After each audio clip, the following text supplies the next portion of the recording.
Hello.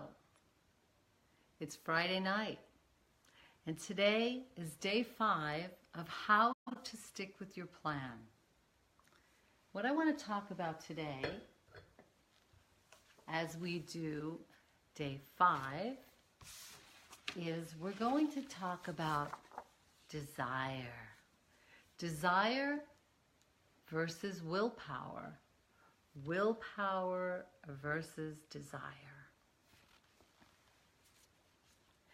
So I want to ask you, where do you think desire comes from? Do you think your desire comes from an innate personality that you are? Do you think your desire comes from the ether? Do you think you have no control over your desire? Well, I have some good news for you, and I'm going to share with you tonight, and I hope to convince you that your desire actually is something that is created by your thoughts. Now, you may not actually agree with me on this, and that's okay. I love skepticism because skepticism is what gets you information.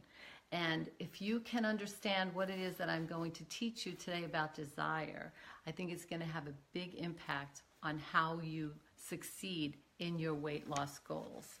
And I say that because so many of my clients have this belief that food has a desire, has a power all by itself, and that a food will appear and the desire is so strong that they have no control or no way to resist that desire. It's almost like we take the brain that we have, the responsible adult that we are, and we imagine that an object that's sitting on the table actually has more power than we have in our brains. But the truth is, we always have the power of observing our thoughts or looking at our thoughts, understanding our thoughts, and even changing our thoughts. So the most amazing thing is that who really gets this about desire is advertisers. So I'm going to do now is I'm going to take a nice sip. I want you to go, oh my God, if you love martinis, if you love a nice bottle of gin, this is amazing.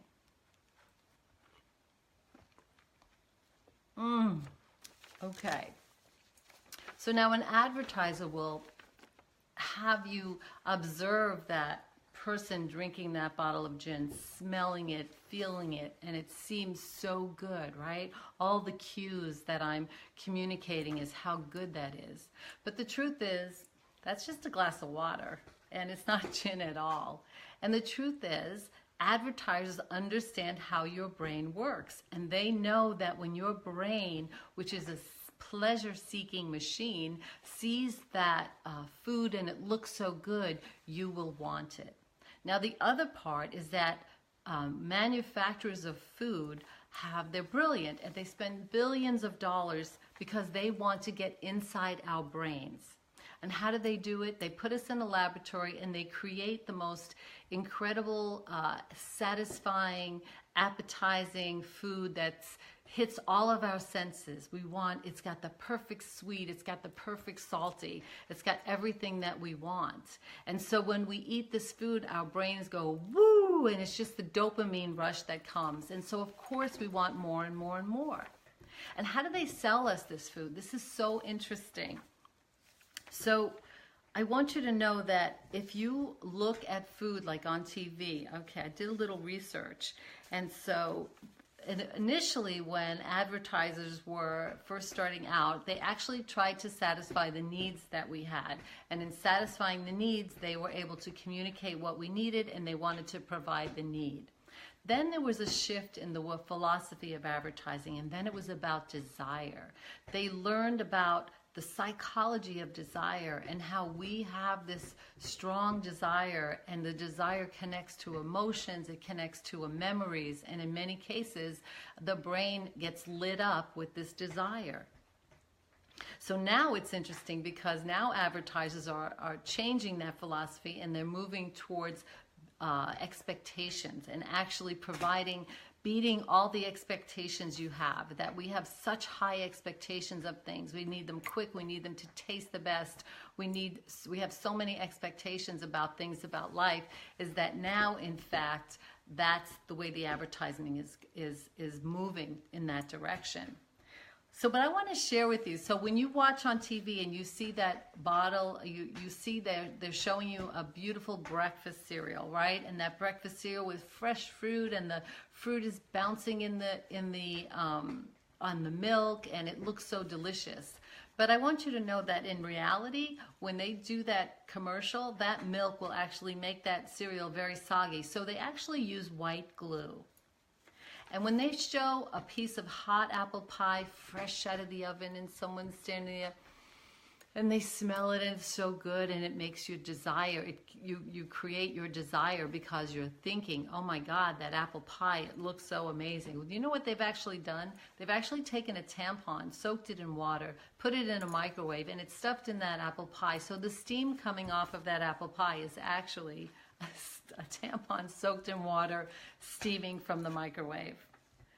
Or the hamburger that looks so juicy, and they have that sexy woman eating that hamburger with the ketchup dripping down, okay? So that hamburger is actually branded with the grill marks, and not only that, it's covered in shoe polish in order to make it look good for you. And pancakes, here's a good one. So when they show pancakes on TV or in a photograph in a magazine, and it looks like so delicious, and that maple syrup is just thick and drippy. Well, the truth is that that pancake has been covered in a fabric protector, and the maple syrup is actually motor oil. So if I show you this beautiful picture of maple syrup being poured, and the sun is shining, and the birds are tweaking, you have this great desire to eat this food. And then I tell you that it's motor oil covered with fabric protector. What happens to your desire? And what's different? The only thing that's different, because you're looking at the same thing, but your desire will change because of your thoughts. So it's our thoughts that create our desire, because we don't actually desire to eat white glue or have shoe polish on our hamburgers, or to have bubbles. You know, soap is what they use to make bubbles in Diet Coke, and those maybe not Diet Coke in particular. So your thoughts about food make a huge difference on your desire. So I want to ask you a question. Why do you eat?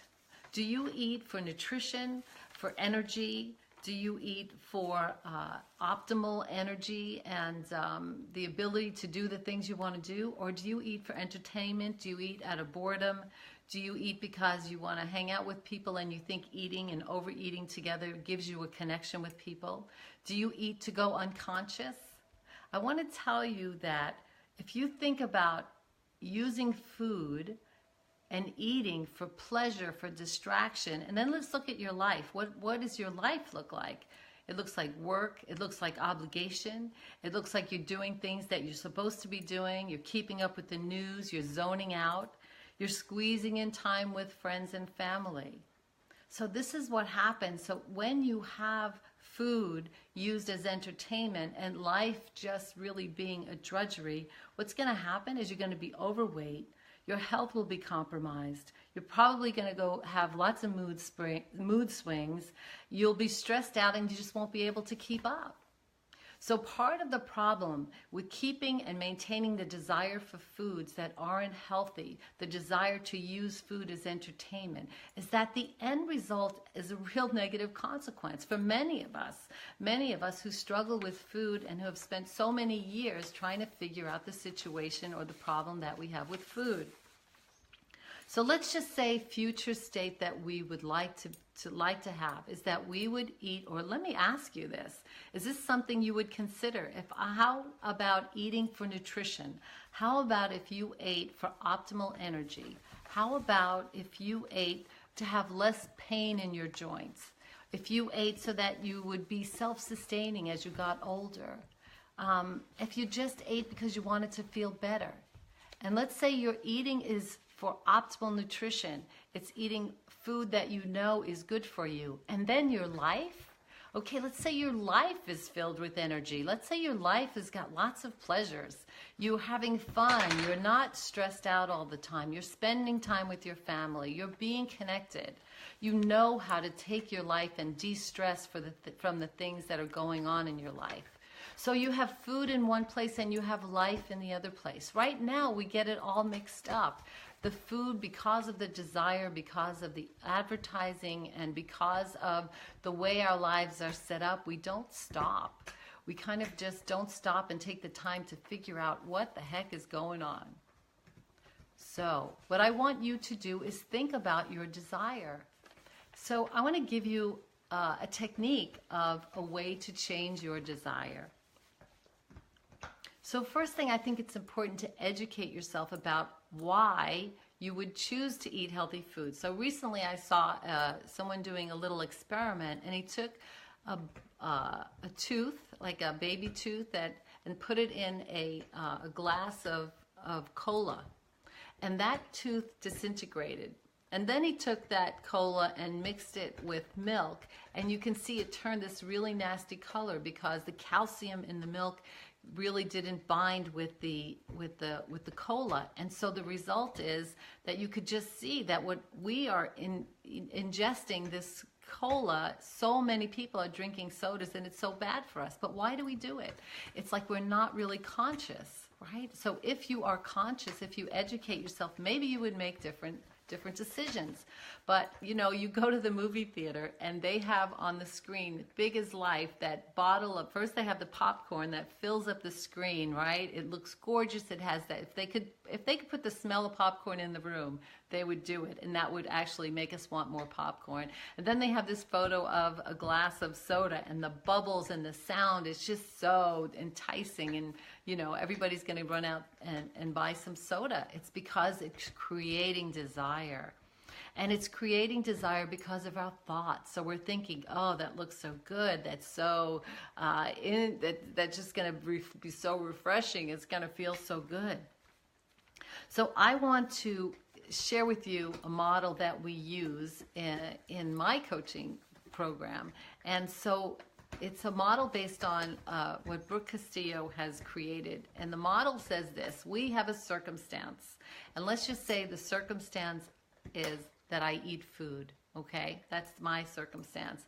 And then I have this desire to eat healthy, okay? So if in order to eat healthy and I want to desire healthy food, what do I have to think about food? What if I'm thinking I'm learning about foods that are going to give me energy? What if I'm thinking whole foods will give me the body that I want, right?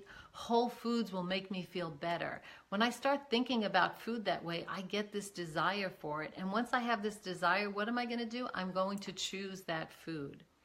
If I'm thinking about, you know, ice cream, oh my God, I just can't live without ice cream. Ice cream is amazing. And yet I know that ice cream is not in my food plan. But if I keep thinking about that ice cream, or I keep desiring that ice cream, then I am going to be spending my whole life, if I'm choosing to eat healthy, fighting and using willpower to resist that ice cream. So we'd like to say is you can use willpower to stop eating foods that you desire, or you can change your desire. So could you imagine not wanting to eat ice cream? Could you imagine? And some people would say, no, I don't want to do that. I have no desire to do that. But I'm telling you, if you struggle with food, if you struggle with sugar, not desiring ice cream is a fabulous place to be. Because I no longer desire ice cream. And I can tell you, I've eaten plenty of ice cream in my life. Probably more ice cream than all of you put together ever needed in your life. Because when I was pregnant, I ate ice cream every single day. And I gained bunches and bunches of weight. And I was not healthy. So I want to tell you that the desire that you have for food, it is created by your thoughts. This is brilliant, because what it means is you can actually change your desire. And if you change your desire, you don't have to use willpower. You just use your mind and you train yourself. And this is why I love neuroscience and the study of the brain, because this is proven that we can change our brain. And this is what I'm talking about. Imagine not desiring brownies. If brownies are the part of food that always makes you break your plan. So I want to share with you again. So what I do is I have here some lovely, luscious, roasted vegetables. They smell so good. I don't have any steam coming out of them, nothing false, no tampons in the background. If you have to listen to the whole Facebook Live to know what I'm talking about when I say that. So let's say I know that eating these roasted vegetables are going to provide my body with nutrition. I know eating those roasted vegetables are going to fill my cells so that I can have energy to go out and do something fun with my life. I could go out and go for a walk. I could go out and go play ping pong. I could go for a hike. I could go travel. All the things that I want to do in my life. The food that I will eat will fuel that, will help me with that. Versus if I choose to eat food that isn't healthy for me, it's processed, it's fast, right? But what's going to happen? My knees are going to break down. I will gain weight. I won't be healthy. I will be at risk for heart disease. I'll be at risk for diabetes. At 64 years old, I don't have all the years that I had fooling around with food. And so I know if you are like me, if you're in your 60s, you don't have all that time to fool around. But you do have time to fool around in your life, and that's what I'm trying to tell you. I want you to exchange your belief that food, and you cannot give up a certain food, and I want you to give instead, take that desire and put it in your life. Now, there is a moment in time where you have to, it doesn't just happen like that, right? You do have to do the work. You have to practice. You have to create a new neural pathway in your brain, and that takes work. And when I mean work, I don't mean hard work. I'm not talking digging ditches here. I'm talking about sitting down every day and practicing your thought. I'm talking about being aware of what you're thinking, being aware when you see food, what are the thoughts you have about it? I have clients that think that restaurant food is a party, and so for them, going to a restaurant is a binge, and they cannot get out of that because their thoughts about the food in the restaurant in their head creates this incredible desire. And the only way that they can prevent themselves from doing it is with willpower. And we only have so much willpower. That's pretty much documented too by research. We have only a certain number of decisions we can make in a day, and then our brains just go, forget it.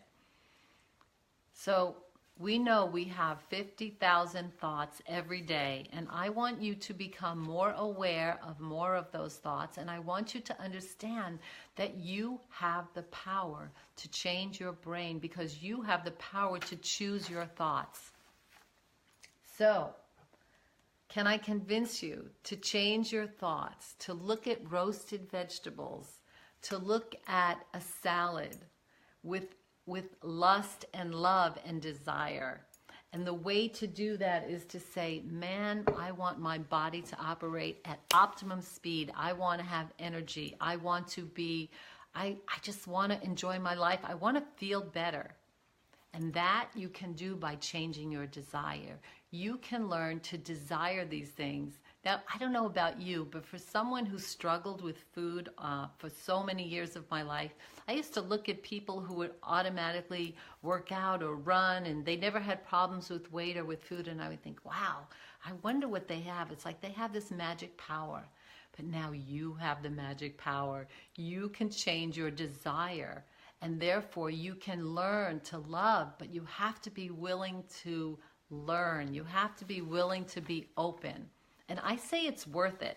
This is an incredible time. We know so much about the brain. We're learning more and more about motivation. So I want you to take advantage of this information. I want you to learn to change your desire so that you are choosing foods that are healthy, that give your cells nutrition and energy, and that you are choosing food that is nutritious, and you're choosing life that is exciting, fun, and entertaining. So that is my talk about desire today, and I hope that you will take me up on a 30-minute conversation. So this is Pat Beaupre Becker, certified weight loss coach, and I am telling you, give me 30 minutes of your time and let's look at one desire that you have, and let's see if we can work on creating a new desire. Because I believe that when you start to desire the things that are good for you, you're going to have a better life. You're just going to have more fun, and you're going to be more energized. And if you think about the cost of healthcare, I mean, it is just a place where we should be educating everyone to desire the right foods so that we are not facing the obesity epidemic that is what we are facing today. And it's spreading around the world because the food that we eat is not created in a healthy way, but it is created to create more desire for you so that you want more, not that it's nutritious for your body. So that's it. Now the second part I wanted to do today was talk about NEAT. And NEAT is non-exercise activity thermogenesis.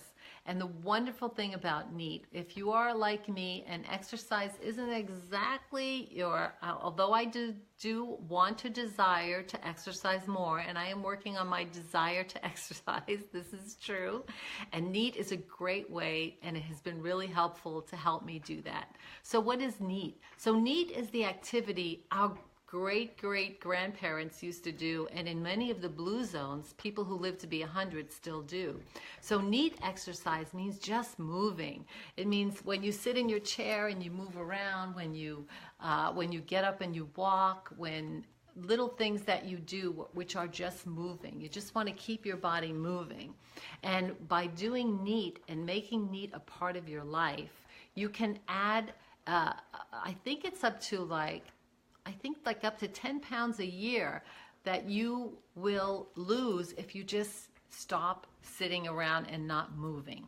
Now, they have done a research study where if you go to the gym and you work out even hard for an hour, and then you go to work and you sit down for 8 hours, you have lost just about, I think it's 8% for every hour you sit, you lose the benefit that you had gained metabolically by that workout. So if you work out for an hour and then you sit for 8 hours, you really have no benefit from that workout.